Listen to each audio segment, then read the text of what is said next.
Salut, c'est Fred. Comment tu dérives quelque chose comme 3x plus 2 puissance 5 sans tout développer? Ou exponentielle de x carré plus 1? Ce sont des fonctions emboîtées. Une fonction dans une autre fonction. Et il y a une règle en or pour ça, la règle de la chaîne. À la fin de cette vidéo, tu dérives n'importe quelle fonction composée. Un concept, un exemple, c'est parti. Alors l'image, une fonction composée, c'est comme une poupée russe. Il y a une coquille extérieure et un noyau à l'intérieur. Pour dériver, tu t'occupes de la coquille d'abord, en gardant l'intérieur intact. Puis tu multiplies par la dérivée de l'intérieur. Coquille, puis noyau. Donc là, on va voir ensemble cette fameuse règle de la chaîne sur notre tableau noir ici. Voilà. Ok. Donc pour dériver f de u, donc f de u, le tout prime, pour dire sa dérivée, on fait la dérivée du noyau, donc u prime, multiplié par la dérivée de la coquille, mais en gardant le noyau à l'intérieur intact. Donc multiplié par f prime de u. Ok. Donc les cas qui reviennent souvent au bac, on a u, donc une fonction u de x à la puissance n, et on veut la dériver.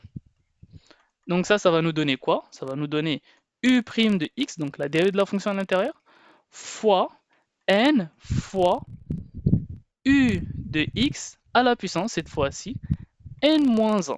Donc c'est comme si je dérivais x puissance n, mais ici, au lieu d'avoir juste x puissance n, j'ai u de x puissance n. Donc c'est pour ça que je vais avoir u de x à la puissance n-1, et avec le n que je mets devant. Okay. Donc ça, c'est une fonction qui tombe très souvent au bac. Une autre fonction composée que l'on retrouve très souvent au bac, c'est exponentielle d'une autre fonction, donc exponentielle de u de x. Donc si je vais dériver ça, même chose, on dérive l'intérieur, donc u' de x, fois, et après on dérive la coquille, donc fois exponentielle de u de x, puisque l'exponentielle de x reste exponentielle de x quand on la dérive. Troisième fonction qu'on retrouve très souvent au bac, comme fonction composée encore à dériver, c'est ln d'une fonction u de x. Bien évidemment, cette fonction u de x doit être strictement positive, hein. Sinon ce n'est pas possible, puisque la fonction ln est définie sur r plus étoile. Donc si je vais dériver cette fonction-là, je recommence, je fais u' fois la dérivée de ln de x, pour ceux qui s'en rappellent, c'est 1 sur x. Donc là, je fais la même chose en écrivant 1 sur u de x. Ok. Donc je me retrouve avec du u' sur u. Donc ça, c'est pour la dérivée de ln d'une fonction. Donc on y reviendra probablement plus tard dans une autre vidéo concernant la fonction logarithme népérien. Est-ce qu'il y a une autre fonction? Oui, celle avec la racine carrée. Donc ici, racine carrée de u de x. Donc si je vais dériver celle-là, je multiplie, je commence toujours automatiquement par multiplier par u' de x ici. Et après, je me pose la question de quelle était la dérivée de la racine carrée de x. C'était 1 sur 2 racine carrée de x. Donc ici, ça va devenir 1 sur 2 racine carrée de u de x.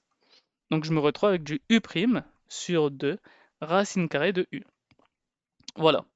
À chaque fois, c'est le même réflexe. Ah oui, et je ne l'ai pas précisé forcément, mais bien évidemment, ici, ça doit aussi être strictement positif, hein. Sinon, je ne peux pas calculer sa dérivée parce que je ne peux pas avoir la racine carrée d'un nombre négative. Et ici, je ne peux pas diviser par 0. Donc, il ne faut pas que ma fonction s'annule. Ok. Ou sinon, j'enlève les x pour laquelle ma fonction s'annule, qu'on appelle les valeurs interdites. Bref, ça, c'est une petite remarque concernant, on va dire, le domaine de dérivation. Donc, à chaque fois, le même réflexe. On dérive l'intérieur, donc qu'on va ensuite multiplier par la dérivée de l'extérieur, mais en conservant son intérieur. Donc, je ne sais pas si cette histoire de coquille et de noyau vous parle, mais c'est comme ça que j'essaie de l'expliquer via une certaine image. Donc, c'est la dérivée de la coquille fois la dérivée du noyau. Donc là, on va faire un exemple. Donc, on va l'écrire ici, exemple. Supposons que j'ai ma fonction f de x qui est celle que j'ai dit du coup en introduction, 3x plus 2, le tout à la puissance 5, et que je cherche à dériver ça. Donc ça, on remarque que c'est une fonction du type u de x que f de x est du type u de x le tout à la puissance n. U de x le tout à la puissance n. Avec u de x qui est ici, vous l'aurez compris, 3x plus 2, et la puissance n qui est ici 5.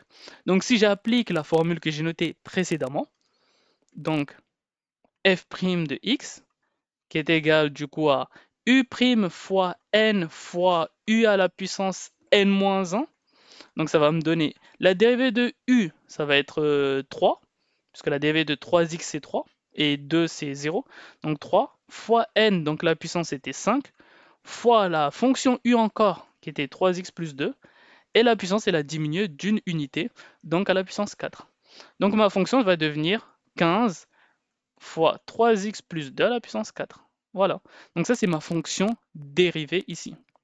Donc la coquille puissance 5 devient 5 fois puissance 4. Et on multiplie par la dérivée du noyau. Donc le noyau ici c'est 3x plus 2 qui va être ici de 3. Donc là maintenant faisons notre petit récapitulatif, face caméra. Voilà, donc il va falloir retenir quelques points ici. Premièrement, une fonction composée, c'est comme une poupée russe. Il y a une coquille et à l'intérieur, il y a un noyau, donc qui est enveloppé par la coquille. Deuxième point, je dérive la coquille en gardant son intérieur et après je multiplie à l'extérieur par la dérivée du noyau, donc fois U'. Et enfin, troisième point, je dois mémoriser les cas types, ceux qui reviennent les plus souvent dans les exercices. Donc la dérivée de u de x puissance n, la dérivée de exponentielle de u, la dérivée de ln de u, la dérivée de racine carrée de u. On n'est pas aussi rentré dans les fonctions trigonométriques, mais on aurait très bien pu aussi noter la dérivée de cosinus de u de x, la dérivée de sinus de u de x, la dérivée de tangente de u de x. Vous voyez? Donc il y a plusieurs dérivées. Vous reprenez juste les dérivées classiques et cette fois-ci, vous devez les changer en les multipliant par U', par la dérivée du noyau. Voilà, j'espère que vous avez bien suivi la vidéo pour pouvoir dériver maintenant une fonction composée. Prochaine vidéo, on va utiliser le signe de la dérivée pour dresser un tableau de variation. Dis-moi en commentaire ce que tu veux comme vidéo, abonne-toi et à très vite.